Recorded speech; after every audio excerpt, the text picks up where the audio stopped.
sebagaimana yang dikatakan oleh Fudail ibn Iyad rahimahullahu taala, man alima wa amila wa 'allam fadzalika yud'a 'aziman fi malakutis samawat.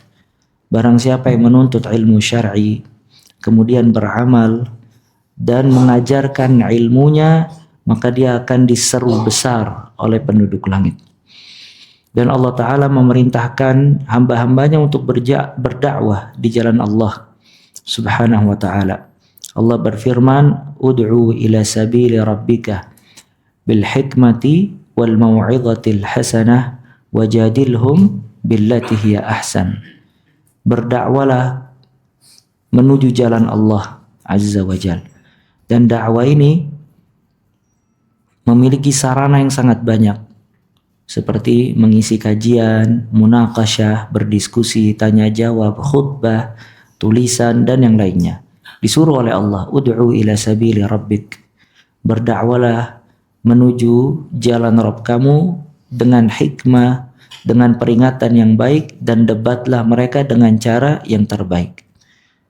Di dalam ayat lain Allah Ta'ala berfirman, qul hadhihi sabili ad'u ilallah ala basiratin ana wa man ittaba'ani wa subhanallahi wa ma ana minal musyrikin. Katakanlah ini jalanku, katakanlah ya Muhammad, qul hadhihi sabili, ini jalanku, ad'u ilallah, aku berdakwah kepada Allah. Maka ayat ini dan ayat yang sebelumnya mengisyaratkan seseorang di dalam berdakwah harus ikhlas untuk Allah Subhanahu wa Ta'ala. Dan di dalam menyebarkan ilmu, di dalam berdakwah, dia mengajak manusia kepada Allah. Karena Allah tadi berfirman, ud'u ila sabili rabbik. Dakwalah menuju kepada jalan Rabb kamu. Dan di dalam ayat ini Allah Ta'ala berfirman, qul hadhihi sabili ad'u ilallah. Katakanlah ini jalanku, aku menyeru kepada Allah. Maka dakwah mengembalikan manusia kepada Rabbnya Azza wa Jalla.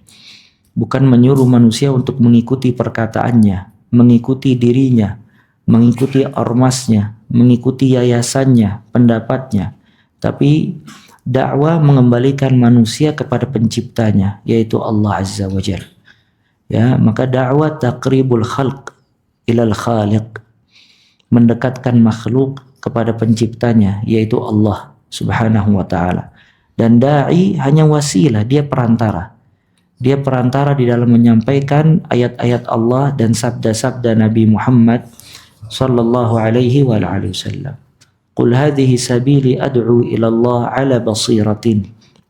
Katakanlah ini jalanku, aku berdakwah kepada Allah ala basirah, di atas basirah, di atas hujjah, di atas penjelasan, di atas ilmu. Ilmu tentang yang dia sampaikan, ilmu tentang tata cara menyampaikan ilmu tersebut, dan ilmu mengetahui keadaan audien. Ana wa man ittaba'ani. Jalan tersebut ditempuh olehku dan juga orang-orang yang mengikuti aku. Wa subhanallahi wa ma ana minal musyrikin. Dan maha suci Allah dan aku tidak termasuk orang-orang yang berbuat syirik.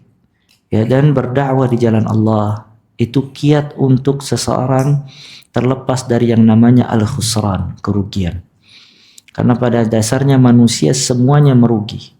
Sebagaimana firman Allah Subhanahu wa Ta'ala, wal 'asr innal insana lafi khusr illa alladhina amanu wa 'amilus salihat wa tawasaw bil haqq wa tawasaw bis sabr. Demi masa, Allah Ta'ala bersumpah tentang masa. Innal insana lafi khusr. Sesungguhnya manusia dalam keadaan merugi. Semua manusia. Tanpa pengecualian dalam keadaan khusran. Merugi. Kalau dia tahu sifat dasar dia kerugian, maka dia harus melepaskan dirinya dari kerugian tersebut. Maka Allah Ta'ala menjelaskan di ayat selanjutnya bagaimana cara dia terlepas dari al-khusran, kerugian. Kata Allah, illal ladzina amanu, kecuali orang-orang yang beriman. Maka kiat pertama agar terlepas dari kerugian adalah iman. Dan seseorang tidak mungkin memiliki iman biduni al-ilm, tanpa ilmu. Karena ilmu asas iman. Maka dia beriman, baru habis itu berilmu. Iman menumbuhkan keyakinan, dan keyakinan membuahi keimanan. Maka kalimat iman di dalam ayat tersebut, di dalam ayat tersebut mencakup al-ilm, yaitu ilmu. Wa amilus salihat, yang kedua dia beramal saleh, ya, mengamalkan ilmunya. Ya, dia harus mengamalkan ilmunya, karena ilmu tanpa amal maka ilmu tersebut kurang barokah. Sebagaimana dikatakan al-ilmu bila amal kasyajar bila samar. Ilmu tanpa amalan seperti pohon tanpa buah. Semakin dia mengamalkan ilmunya, maka semakin ditambah ilmu oleh Allah Subhanahu wa ta'ala. Allah Ta'ala berfirman, "Walladzina ihtadaw zadahum huda wa atahum taqwahum." Dan orang-orang yang mengambil petunjuk, mengambil hidayah, ditambah hidayah oleh Allah Subhanahu wa ta'ala. Dan sebagaimana yang dikatakan, man amila bima alim awrathahu Allahu ilman ma lam ya'lam. Barang siapa yang mengamalkan apa yang dia ketahui dari ilmu, niscaya Allah akan memberikan ilmu yang belum dia ketahui. Kata Ibn Mas'ud radhiyallahu ta'ala an, ta'allam fa idza alimtum fa'malu. Belajarlah kalian, belajar. Kalau kalian sudah mengetahui maka amalkanlah. Wa tawassaw bil haqqi, yang ketiga saling berwasiat di atas kebaikan, yakni berdakwah, menyebarkan ilmu. Ya, setelah seseorang berilmu, beramal, yang ketiga dia dakwakan, dia ajarkan ilmu ini. Ya, maka dia menggabungkan tiga hal, al-ilm, al-amal, ad-da'wah. Ya, dia berdakwah di jalan Allah Subhanahu wa ta'ala. Kemudian watawassaw bis sabar, yang keempat saling berwasiat dengan kesabaran. Dia sabar di dalam menuntut ilmu syar'i, dia sabar di dalam beramal saleh, dan dia sabar di dalam berdakwah dan juga menyebarkan ilmu syar'i. Dan Nabi SAW ya memotivasi bagi orang yang berdakwah, kemudian orang lain mendapatkan petunjuk dari dakwah dan ilmu yang dia sebarkan, mendapat ganjaran yang besar. Sebagaimana perkataan Nabi Muhammad sallallahu alaihi wa ala alihi wasallam kepada Ali bin Abi Thalib radhiyallahu taala an, li an yahdiyallahu bika rajulan wahidan khairul laka min humurin na'am. Apabila Allah Ta'ala memberikan hidayah lewatmu satu orang lelaki, maka itu lebih baik bagimu daripada mendapatkan unta merah. Unta merah pada saat itu merupakan harta yang paling besar di kalangan orang Arab. Kalau di zaman sekarang mungkin emas. Ya, di kalangan orang Arab dahulu itu unta merah. Kalau seseorang mendapatkan hidayah ya lewat dakwah kita, lewat ilmu kita, itu lebih baik ya dibandingkan dia mendapatkan unta merah, harta yang paling disukai sama orang Arab pada saat itu. Ini menunjukkan fadl, keutamaan nashrul ilm, menyebarkan ilmu syar'i. Ibnul Qayyim rahimahullah, beliau berkata seseorang harus mujahadah, harus bersungguh-sungguh dalam 4 hal. Yang pertama, yujahid nafsahu ala talabil ilm. Dia bersungguh-sungguh di dalam menuntut ilmu syar'i. Ya, terus dia belajar menuntut ilmu dan menambah ilmunya setiap hari. Yang kedua, an yujahid nafsahu bil amalis salih. Ya, dia bersungguh-sungguh di dalam beramal saleh. Apalagi sekarang kita mendekati bulan Ramadan. Ya, kita harus memiliki azimah, keinginan kuat dan niat yang baik untuk banyak beramal saleh selama di bulan Ramadan.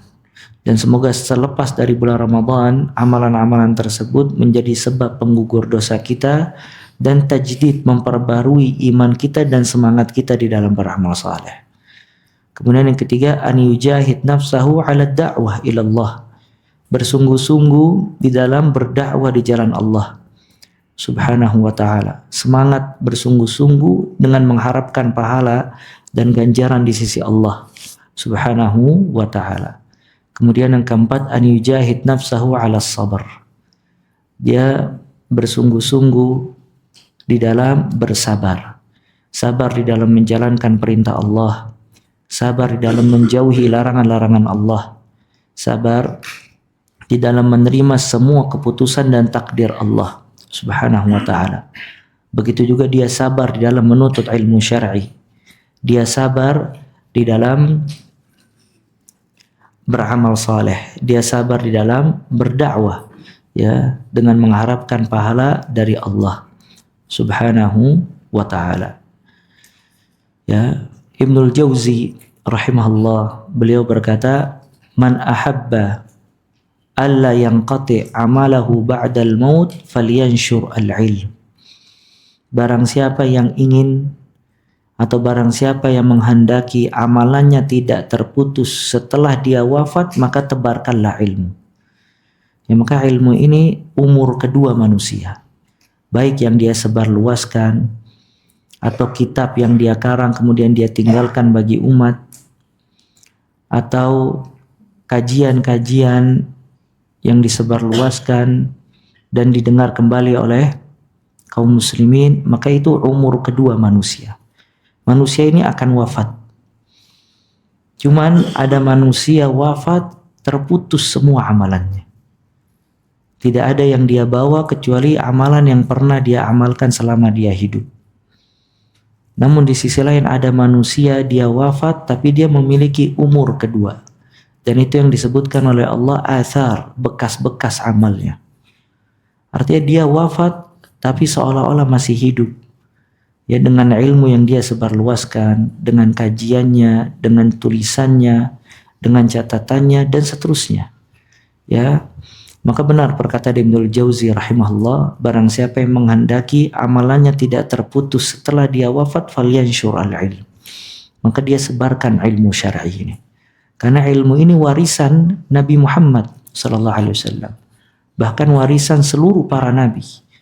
Nabi itu meninggal tidak meninggalkan dinar wala dirham, tidak meninggalkan harta, tapi meninggalkan ilmu.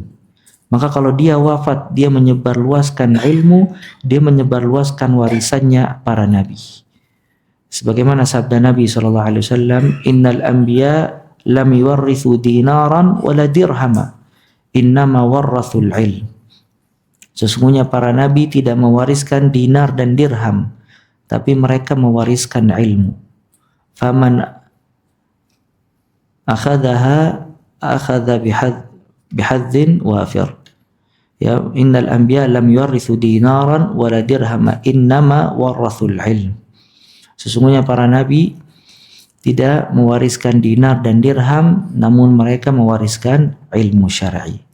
Ibnul Mubarak rahimahullah, Abdullah ibn Mubarak rahimahullah, beliau berkata, "La ara manzilatan afdal ba'da an-nubuwah min bathil ilm."